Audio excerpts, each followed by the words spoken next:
ఋషులందరూ కూడా భక్తిగా తపస్సు చేస్తూ కాలయాపన చేస్తూ ఉన్నారట.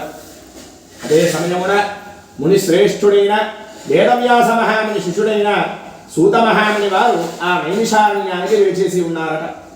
అట్టి సూత మహాముని వారిని చూసిన ఈ ఋషులందరూ కూడా సూతుల వారికి నమస్కరించి, మహానుభావ, మీ వంటి ధర్మాత్ములు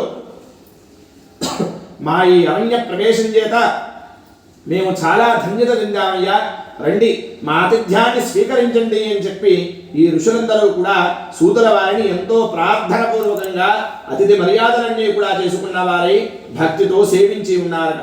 అయితే వీరి భక్తికి సంతుష్టులైన సూత మహాముని వారు ఋషులందరినీ ఉద్దేశిస్తూ వారందరినీ కూడా అనుగ్రహించారట.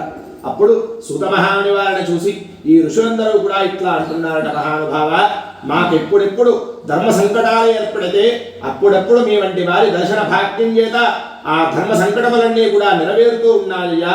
అయితే మేము ఎంతో కాలం నుండి ఈ కలియుగమున ఈ నైమిషారణ్యమున ఎన్నో యజ్ఞాలు, ఎన్నో వ్రతాలు, ఎన్నో నోములు, ఎన్నెన్నో పుణ్యకార్యాలు, కర్మలన్నీ కూడా చేస్తూ కాలయాపన చేస్తున్నామయ్యా.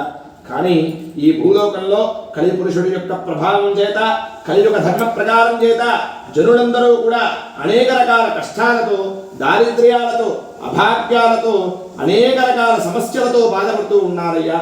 మరి వీరి యొక్క బాధలన్నీ కూడా శాశ్వతంగా నిర్మూలన గావించే ఒక ఉత్తమోత్తమైన మార్గం ఏదైనా ఉంటే చెప్పండి మహానుభావ అంటూ ఋషులందరూ కూడా సూత మహాముని వారిని ప్రార్థించారట.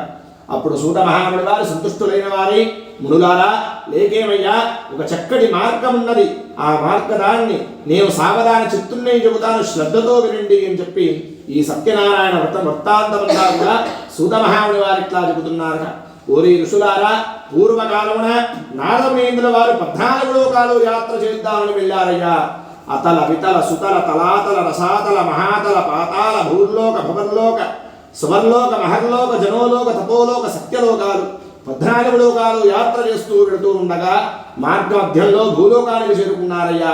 అట్టి భూలోకానికి చేరుకున్న నారదుల వారి మనస్సుకి ఒక బాధాకరమైన విషయం కలిగింది, కనబడింది, గోచరించింది.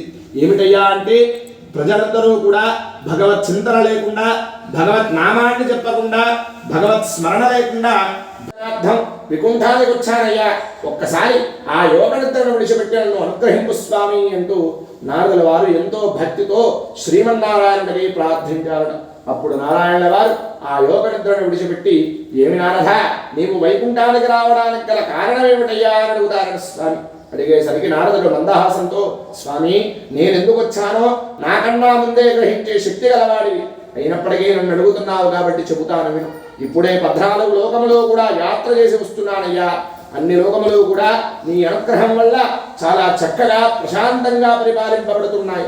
కానీ భూలోకంలో కలియుగ ప్రారంభం జరిగింది.